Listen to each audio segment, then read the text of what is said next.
I'm quite excited about this topic, but I know it sounds like a stuck record because every time I get to minister, I'm excited again. Okay, so, but this morning, really, because I like these type of nuances, we're talking about Obadiah. Okay, I think in Afrikaans it's Obadiah or something like that. It sounds like a bad chutney, but that's a guy's name. Okay, so we're going to talk a little bit about him, and there's some fantastic stuff that I hope that's going to come to the surface for you guys. And I know for some of you, this will probably be the first time that you're hearing about this book in the Bible, and I'm kind of excited to talk to you about that. But let's start by verse 1. So this is the weird book because usually you go Matthew 24 verse 1. Well, this book is so short, you just go Obadiah 1, and then there you go. Okay, there's just going to be a little bit of strange.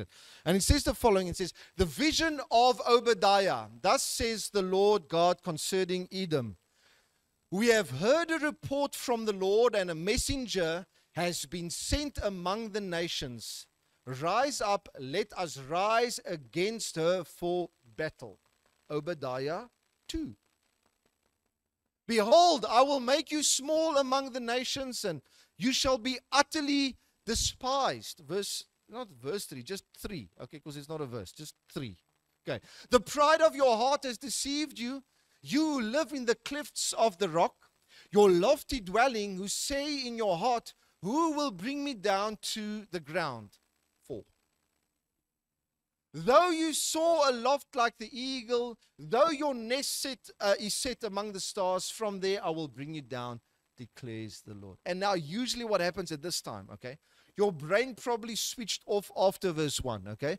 It sounds like we are reading something. What is the relevance to us in our lives? Why are we talking about Obadiah and Edom? And I'm so glad you asked that question because that's why we are here today. I'm hoping to open this word up for you and so that you can extract value that we can apply to our time today. So the idea about the Bible is not just learning about history, but understanding theology as well. So basically what that means is we look into the past, we look at how people conducted themselves, the challenges they had, and how they tried to serve God within those challenges. And we're going to draw from the text some value, or I hope some value, and we're going to talk a bit about that. But as you know, with the series, The Scribes Before the Scrolls, it's almost like one story kind of builds into another story. Now, what's fascinating about the Bible is that although it's individual books, it's individual letters, it's still one story. And to have these multiple authors, these multiple scribes write about the experience, and then seeing how they kind of blend into each other is okay, it's to me, it's fascinating. And I hope that I can bring across the wonders within the word. So I'm going to do a very quick recap about what we spoke about last week. Not because you have a short memory, okay? Not because of that. Not really because of that, okay? Just because I want to show you how that builds into what we're going to talk about today. So last week, we literally spoke about the guy called... Are you guys sure? Okay, well, thanks for reminding me. So we spoke about Daniel last week, and the whole idea we spoke about was this idea about being culturally successful, okay?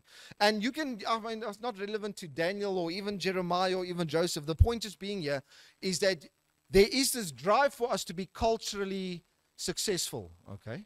But sometimes we pursue cultural success at the cost of a relationship with God. And that becomes a little bit dangerous because we're pursuing things that aren't really aligned with God's assignments. But sometimes us people in the church use this as an excuse to be lazy. Sometimes your unsuccessfulness is not based on you serving God. It's because you are using God as an excuse not to work. Okay. Okay, next one, okay? Okay. I know it feels a little bit awkward in here. I'm going to try and fix that, okay? But you can be spiritually successful as well. You can serve God, you can be functional, you can be healthy, you can be beautiful. Just go to the next one. This is going to make sense. Daniel tells us that we can actually do both at the same time. You can be successful in your culture and you can be successful in front of God at the same time. And that's what we spoke about last week, okay? Can you guys remember the story, okay? So Daniel was exiled and he was pulled away from his nation and Babylon destroyed them. And if this is all foreign to you and you feel lost, you need to understand that we've been having 17 conversations this year. So I know it's a little bit like small little nuggets that I'm leaving. It's a little bit too much. But I'm trying just to get you on track with where we are in the story of the Bible. And so we have Daniel in a foreign land being culturally successful, but not selling God on his way there. Okay, so that's what we were speaking about.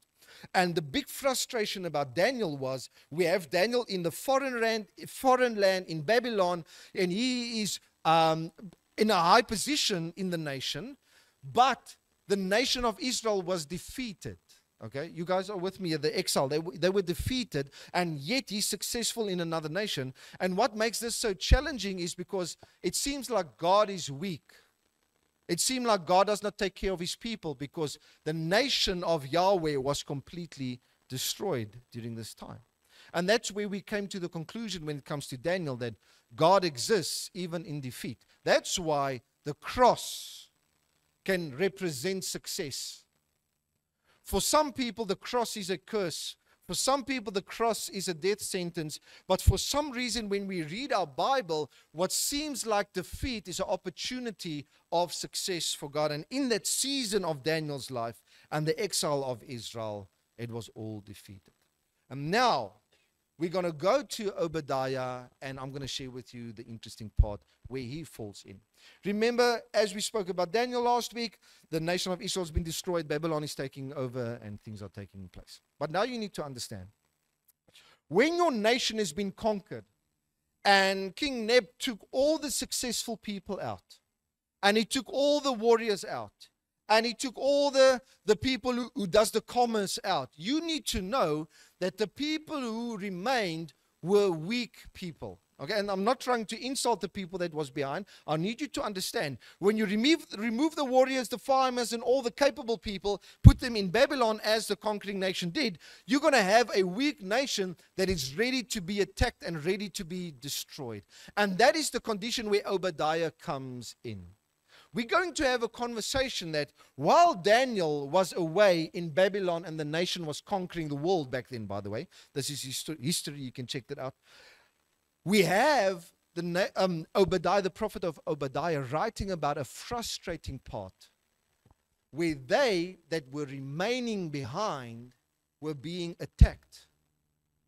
But not so much by enemies out there, but by neighbors close to them. And it's in this context where Obadiah is writing. So you need to understand, Israel is weak, they've been destroyed, and you get the whole picture. If this is all foreign to you, don't worry, this is just for those people who's been following the series. And if you are new here, from now on, things are going to make a little bit sense. So Obadiah is one of the shortest books in the Old Testament. I think it's about 21 verses. So it's a very short book. And for most people, this will probably be one of the first sermons you actually heard about this book. And so you might not even know that it existed in the Old Testament. Not a lot is known about Obadiah. Actually, nothing is known about Obadiah except for that few verses that he wrote about. But there's something significant in the text that I want to share with you. Okay, we're going to look at Obadiah 1, and it says the following. The vision of Obadiah. Thus says the Lord concerning Edom. Now, before we even talk about anything further, we need to go into the context of Edom. Now, this is going to be a little bit of a teaching for a short while, and then I'm going to get to the part of preaching. You can put up the next slide for me. So I want you to understand the context of Edom. What is Obadiah complaining about? Now, Edom is actually, there's a story behind the story. We have the nation of Israel, you have the nation of Edom, and they are fighting in between each other while all the warriors and all the smart people and all the leadership has been exiled into Babylon due to the Babylonian invasion, okay? So now we have these two nations that are fighting against each other, and Edom is taking advantage of Israel's weak position. But something fascinating happens when you go and check who Edom was. and where the people come from. So the context is found in Genesis 25, verse 30. And Esau said to Jacob, let me eat some of that red stew, for I am exhausted. Therefore his name was called Edom. Now, you need to know a little bit of the Bible to understand what is actually happening in this text. You have your founding fathers of our faith. You have Abraham, Isaac, and Jacob. I hope you've heard of those guys before. Okay? Now Jacob had a brother called Esau. And there was tension in their story since day one. Now, this is the part where when you read your Bible and you go into a little bit of depth, you understand that these two brothers were fighting in between each other. And Esau was actually the eldest. Okay? He was the hunter. He was the strong guy. He was very hairy as well. Okay? He was a man. Okay? It was just like no razor blades and nothing. Sexy beard and everything. Okay? Maybe a little bit of a six-pack. So he's probably one of the guys, he invented tattoos on the arm. Okay? So he's that type of guy. Right? And then you have his brother who was in the home and worked with his mom and was a good cook. And he could entertain and he could do wonderful things at home. And so these two brothers were kind of existing within this tension. Now, I don't have time to go in too much depth, but I just need you just to hang on with me for 1 second. So we're rewinding back to the place of, you can gou vir my die vorige een net gou opsit asseblief. We are rewinding back to a story where two brothers existed and they fought with one another and there was tension. And Esau came back from a hunting trip and he was so hungry and he was so devastated because he was unsuccessful out there. He was willing to sell his first birthright. Now, first birth, that is very important when it comes to Bible. I don't have time for this. Make notes and go study this. It actually becomes quite phenomenal. And he says, I'm willing to sell my firstbornness, okay? I'm willing to sell my inheritance for a cup of red stew because I am so hungry. And he sells his birthright away in order to get food. And in the story, the authors of the Bible notes, and they says, therefore his name shall be Edom. And this is where Esau's name comes from. Now, what makes this significant is what Jacob's name changed into. Are you guys still... Okay. I know it's a little bit thinking, okay? It feels like a SAT test, okay? Go to the next one, but there's some significance in here. So eventually, Jacob comes to a place, when you read the story a little bit further, where he wrestles with God, right? And his hip gets a little bit hurt. And his name gets changed to something. And Jacob's name changed into Israel. Now you need to understand, when we talk about Israel and Edom, we are talking about a place where there is a lot of backstory with this. There's antagonism that exists between these two nations. So you have Jacob, the nation of Israel, and you have Esau, the nation of Edom. And they fought a lot. Now I'm laughing at that one because I'm thinking to the Afrikaans guys, why were they thinking so much? Okay, don't worry, you guys. Okay, they fought a lot, fighting, not thought a lot. They fought a lot. They fought a lot with one another. And as time went on, the tension existed. And this is phenomenal because it even pops up in the New Testament. But I'm getting too excited. Okay. So get it. Jacob, Esau, Israel, Edom, fighting. Okay. Now I'm going to go to, just want to mention something quickly. Like the tension between Israel and Edom did not only exist when we are talking about Obadiah and the Babylonian people conquest them. I need you to understand that Saul fought Edom as well. Okay, you can go to the next one. Now, why this is significant? If you again this, I'm sorry. Every conversation is a conversation on its own. I'm trying to discipline myself. So this becomes significant because Saul was one of the first kings of Israel, okay? And now you see that Saul fought Edom, and so there was tension in there. And it didn't stop there. Then David took over from Saul. I hope you know that story. And then David fought Edom. So I'm hoping you understand from the existence of the two brothers, this tension kind of walked through the whole Old Testament. Okay. And we come even to a point where Solomon even had hassles with them as they were resisting the progress of the nation of Israel. And it's in this tension that exists where Obadiah is writing. So I need you to understand, this is not a quarrel. This is a war.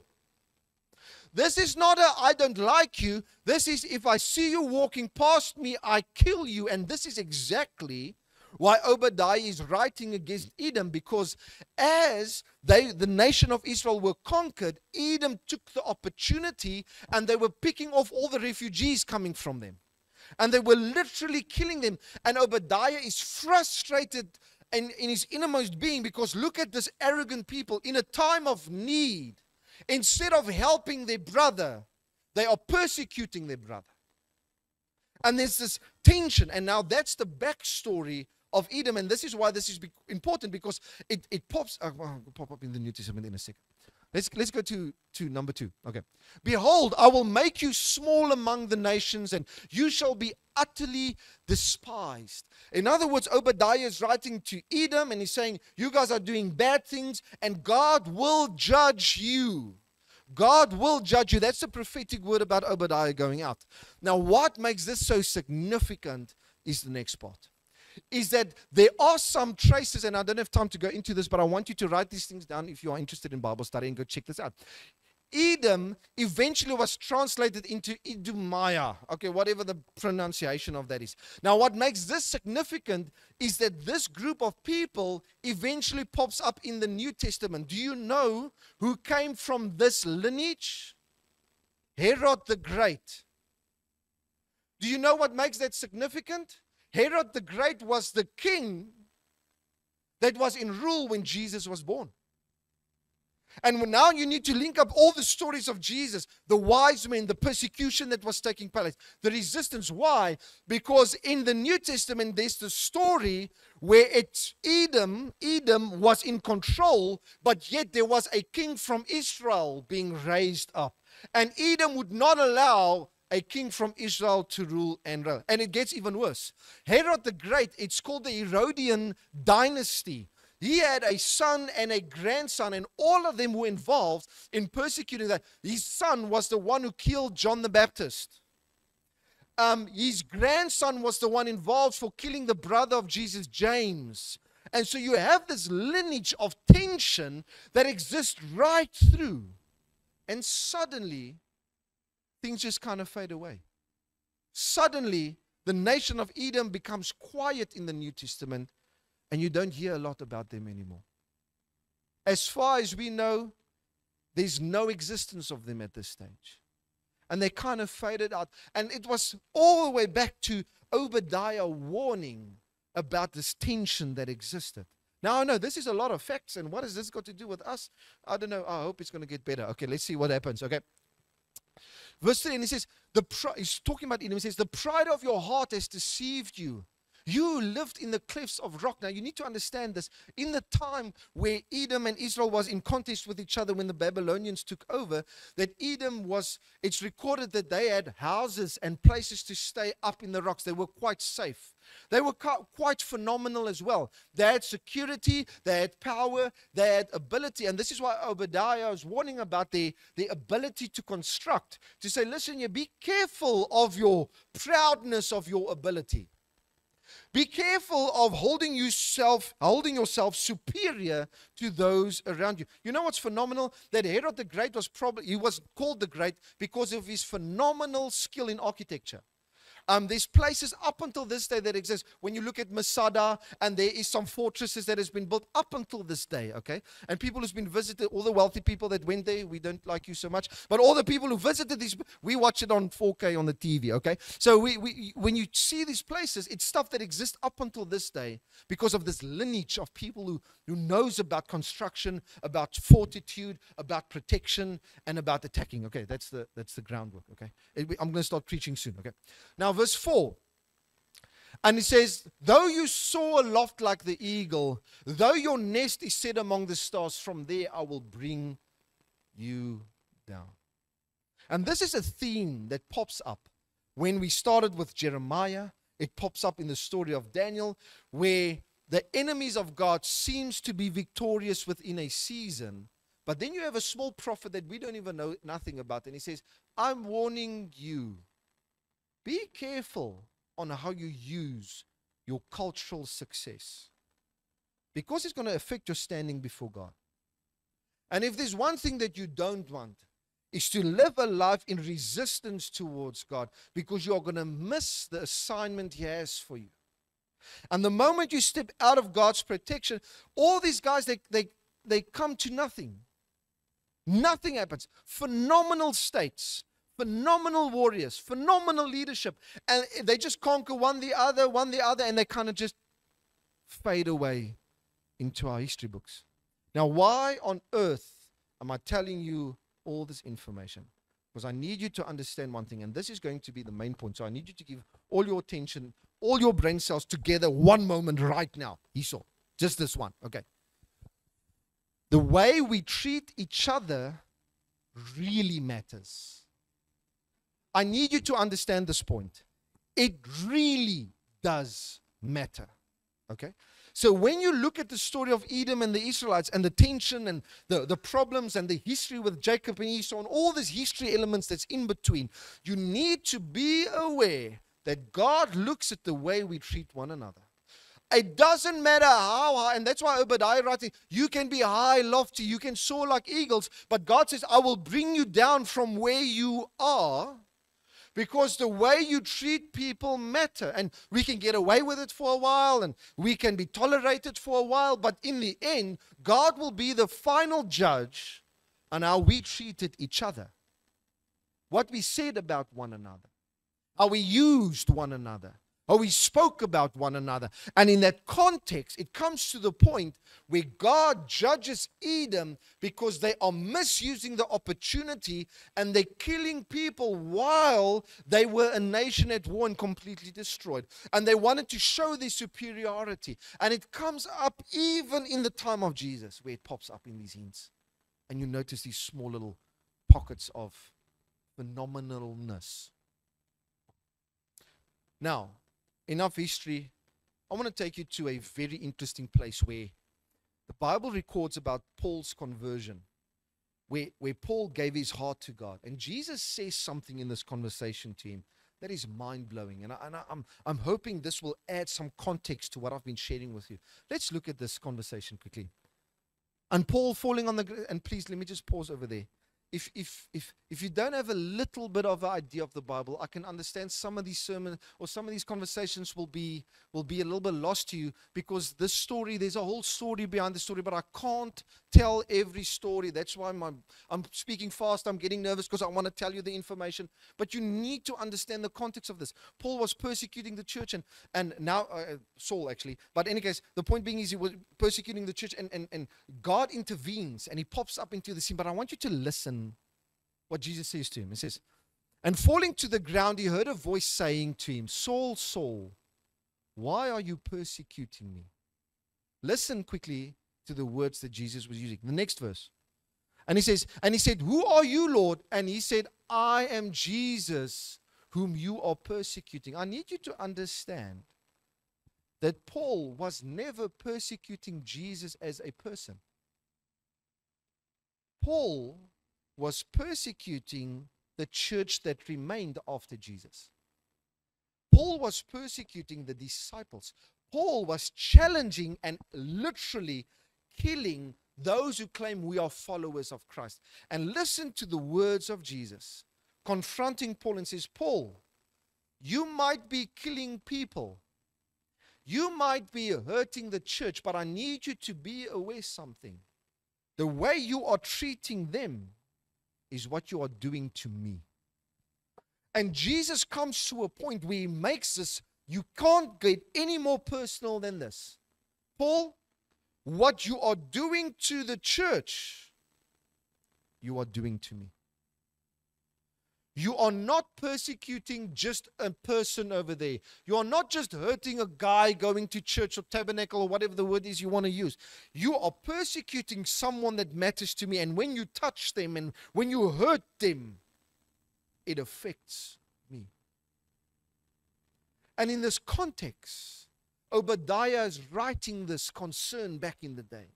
And he says, what we do to our neighbors matters to God. You cannot skip that verse. You cannot skip that idea. You can sit here every single day, but the fruit will be determined on how you treat the person seated next to you. How we treat each other is going to be the most important element. But now you come to a point, and we're talking about this, and maybe some of you aren't even regularly attending church, or you don't really have no interest, or whatever the case may be, and there's no hassle with regards to that. But I just want to take things further, that I want you to understand that if you're living just for your home, you are not doing something for the body of Christ. And this is not a conversation to pick up papers here and make coffee. That's not what I'm talking about. I'm just talking about this idea of selfishness where we only exist for ourselves. And we live in this culture. We take care of ourselves. It's just what's part of the human nature. But when God comes on the scene, He says, I want you to take things further. I want you to take care of your family, but love your neighbor the way you love yourself as well. Actually, so far, to even love your enemy. And I know this is like ridiculous. Well, that's the church. It might sound ridiculous to you, but that is what it means to follow Jesus. Because if this is not what we are doing, you are not the church. You might not like this, and you might have a version of your faith that you are following, but you need to be aware that these are fundamental elements to our walk with God. Not being seated in a building every weekend, and it's beneficial, but that's not the focus. Using communion, that's good. Worshiping, that's good. But in the essence, our heartbeat is, and our value is determined on how we treat each other. And if you live a life that's only there for a select group of 4 or 3 or 2 people, I want to ask you, are you treating people around you right? And saying this idea of just keeping to yourself is a safe way. I heard someone that once said, he says, I can't even remember, I was reading this in a book. He says, sometimes we have this mentality. We are so scared of sinning that when we get saved, we put ourselves in a room, we build a brick wall, and we stay in there forever because we can't do anything wrong. Let me tell you, if you isolate yourself, you are doing more wrong than what you have done wrong if you were out there trying to make a difference and making mistakes. Because God does not ask us to be isolated, become holy, and die on our own. God asks us to change our hearts, to make a difference to each and every one that's seated around us. Well, that's what Obadiah is kind of warning about. Edom, you have the advantage. You are culturally successful. You have an opportunity where you can defeat us, and you are using that opportunity to put yourself above and beyond us. And here's the challenge. God will judge that. Why? Because you are treating people wrong. You know what? Even Israel was held accountable to that same rule. When Israel treats people bad, they are judged themselves as well. And that is what the prophets wrote about before it comes to the Assyrian invasion and the Babylonian invasion. And the prophets were warning, say, listen, you guys, you aren't doing this right. You are talking about God, but you are doing unjust business. You have unjust weights. You are misusing the widow and the orphan. And that's where this invasions and all this conversation comes from. Even Israel were held accountable by the way they were treating people outside of the kingdom of God or the nation of Israel. Now, here's the challenge. You need to understand something. If you want to follow God, if you want to be the church, not the building, the people, if you want to be the church, we are accountable to the way we treat each other. And here's the thing that usually pops up. But man, I'm just not gifted in that area. I'm not gifted. And I had a conversation with people just this morning. And so I feel a little bit guilty, okay? I'm not gifted. I want my space. I want my bubble. Leave me alone. I'll leave you alone. And then everyone is happy, okay? You guys are very quiet, like you don't do that yourself. But okay. That's why you increase the vibratite wall at your home, okay? You just want to be alone. You just want to be alone. And you're going to say, I'm not gifted in that area. Now I'm going to say something that's going to offend you and I'm going to like it. Okay. If you are not gifted, become mature. If you are not gifted, become mature. Okay? Because I want you to understand something. Just the fact that you become mature, you will look gifted. Okay. You do not need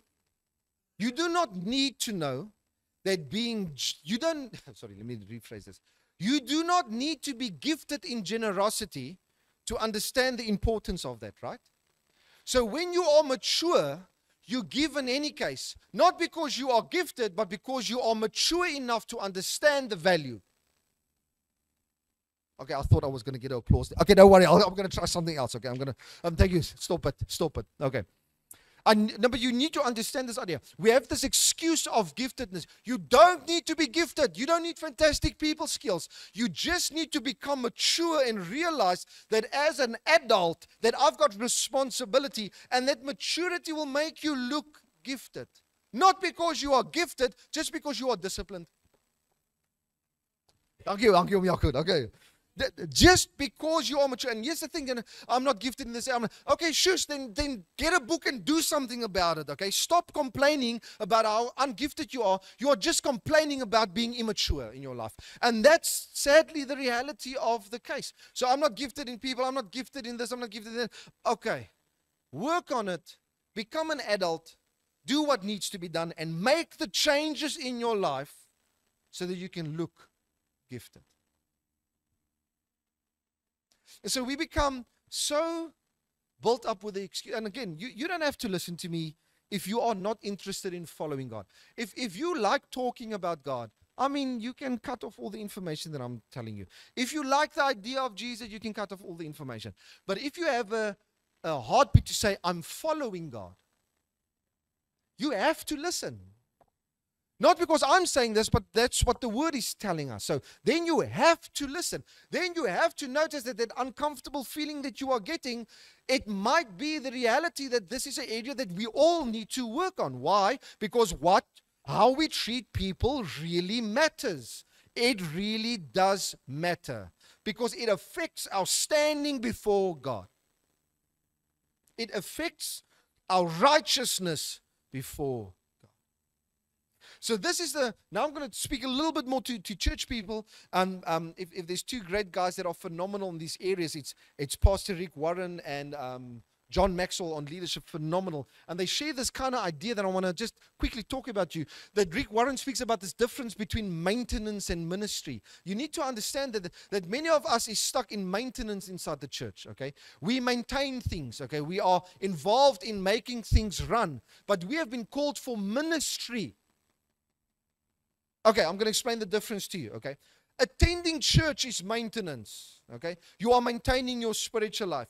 Having a prayer life is maintenance. It's all good things. But you know what ministry is? When I step out of my prayer room and I go and serve someone that's next to me that needs my help. That is ministry. Ministry is when I step out of my zone and I begin to pray for someone else. Ministry is the part where you do something that makes a difference in someone else's life. And my challenge with church and myself is we are so stuck with maintenance, we never get to ministry. And we limit our walk with God to maintenance. I'm going to church, I'm reading my Bible, I'm doing this, I'm using communion, I'm giving my tithing. That's all maintenance. But the essence of our faith lies within ministry. Well, that's according to how I read the word and the context of the Old Testament. So I want to ask you something. The last 7 days, what have you done for someone else? Going to work, well, doesn't count. Making coffee for your husband or your wife does not count. I want to ask you, imagine, put that in a time bracket for yourself. How much time did you spend to invest into someone else's life this week? How much time did you spend in ministry? Because we're all stuck at maintenance. You know where our ministry stops? I go to church and I go home. You have not done ministry. This is another event, and I was just reading this, and again, it's not my content. I'm not the genius. I was just reading this. I think it's John Maxwell that writes about this idea. He says, the difference between events and process is that people want an event to skip the process. And you can't do that. You can't show up for a service event today and think this is going to take you where you need to go. Okay? This is the conversation that inspires you to begin the process that is required to change things around. You cannot just attend events, and think things are going to change. No.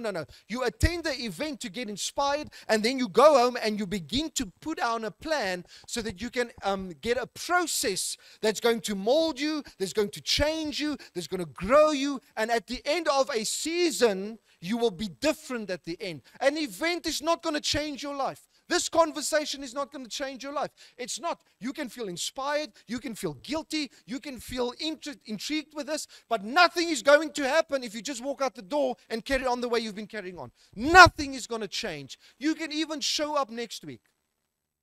But if this message does not cause you to change something that you do within the week, there's going to be zero fruit. That doesn't mean God is dead. That means we've got weak discipline. And I'm adding myself in this conversation. I don't mean to shout at you. I'm just trying to bring across this idea of we have Jacob and Esau, the tension. We have Obadiah, the tension of Edom. You even have the New Testament tension. And Jesus saying, but stop persecuting me. And I want to ask us this question. Are we doing enough ministry, or are we only stuck in maintenance in our lives? Because if we want to be the church, you're going to have to do ministry. This is not ministry. This is an event. You need to apply that processes to your life. And no other person can determine that for you. You are adults. Okay? You make your decisions. Listen to what I've got to share with you. Go think about this, and you make with it whatever you want to do. But I need you to understand, if you want to follow God, you're going to never pass this conversation about ministry, ever. Because it's always about people. It's always about people. It's always about how we treat each other. It's always about how we serve one another. It's always about how we forgive one another. It's always about how we love one another. It's always about how we conduct ourselves when we get angry. That's all scripture, ladies and gentlemen. And I know, anger, you're gifted in anger, not in peace. I understand that. So you don't have to be gifted, but a mature person knows how to control the emotions. You might not be gifted, but become mature enough, and you can do it. You might not be as good as the gifted person, but there will be certain levels of self-control in your life. Why? Because you are in a process of becoming mature. But if you're going to leave it, you're just going to say, I'm not gifted, so you never can do ministry. Then you never can follow Jesus. You will not be able to follow Jesus. We can talk about him. You can attend an event about him. But that doesn't mean you can be a follower of him. By the way, this message is just as relevant for my life as it is for yours. This is not me bashing you. This is me just having hidings together. It's fun. Okay. Obadiah comes to a point, and it's about halfway through the book. And he just makes a statement, and that's what I'm going to conclude with this morning. And he says, for the day of the Lord is near upon all the nations. And he's talking about Edom. And then he expands this conversation of Edom to say, all nations, be wary, be careful. Wary is the wrong word. Be careful of what you are doing. Why? Because as you have done, it shall be done to you. Your deeds shall return on your own head. Bottom line is, the way you treat people is for your benefit. Well, I know the world's got a different system, but this is God's kingdom system. And in God's kingdom, if we want to give our hearts to him and we say, Lord, we want you to guide our lives, these are basic principles we need to apply. And the principles in God's kingdom says the following. Then it's wise to be forgiving, because that measurement will be used when you ask for forgiveness. So if you've got a short ruler when you want to forgive people, expect your ruler to be short when you want to ask for forgiveness as well. If you've got a short ruler when it comes to being generous in people's lives, expect a short ruler when people needs to be generous into your life as well. And it's not a conversation about money or love or anything. This is just a general mindset when it comes to us calling ourselves the church. So we're going to conclude this conversation about Obadiah, and I want to ask you, how much ministry have you done in this week? How much ministry have you done? What have you done for those around you? What have you done for the people around you? Have you been a blessing this week? Or have you been a cause of a lot of problems in this week? Have you been adding value, or have you been causing drama? Have you been making a difference? Have you been praying for someone other than yourself this week? Were you inviting someone to church? Were you sending out that scripture when you felt you wanted to share that scripture to someone? Were you doing ministry, or were you just maintaining a lifestyle? When it comes to Obadiah, when it comes to the New Testament, when it comes to Jesus, I want to encourage you as I'm going to finish. Try and jump into the process of maturity so that you can make the difference, so that you can be the light and the salt that the church has been called to be. Because that is the requirement. I always say this. Fruit, bearing fruit, and that's a term in the word where it speaks about our works. Bearing fruit is a requirement in God's kingdom. And we always say this in our church. You need to have fruit. You can't just be a big tree that's unproductive. On the contrary, the Bible is actually very strict when it comes to elements that are unproductive. They get either pruned or cut off and cast away. And so there's a requirement of fruit in each one of our lives. And I want to encourage you. This is the way our life should be. We're living in a world where the opposite rules apply outside these walls.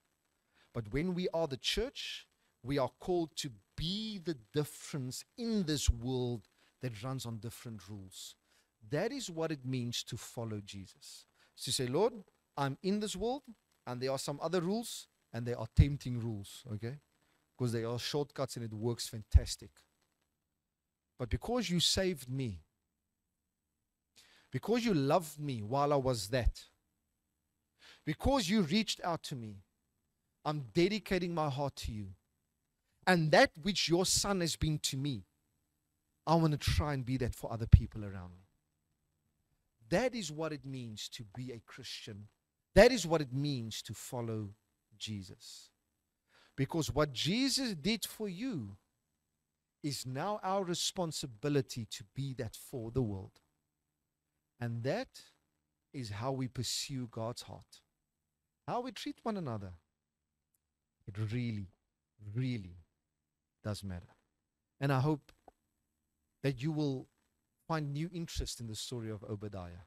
I hope this is another book you can put on your list to say, I've read that, I've gone through that, it makes a little bit more sense now. And I hope there's some value in this text that you can draw, applying to your heart. Even though it's an Old Testament book and there's a lot of old information in this, I hope there was enough in that for you to extract that information so that we can apply that in our lives to make a difference in the time that we are living in.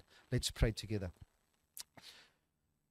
Father, what a fantastic privilege it is just to be able to spend some time in your word and to just go into its depth and its richness.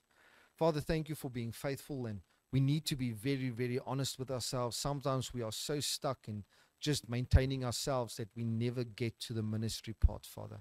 May we never forget that you saved us because you loved us, and you still love us, Father. But you have that same love for the lost out there as well. Let us not become selfish with your grace, Lord. Let us not become selfish with your forgiveness, but let us be an effective tool that can be an extension of your forgiveness, so that we can be an extension of your love, so that we can be an extension of your mercy. Because we have decided that we are going to follow Jesus. And may our lives represent and show that decision. We pray that in Jesus' wonderful name. And together we say, Amen and amen.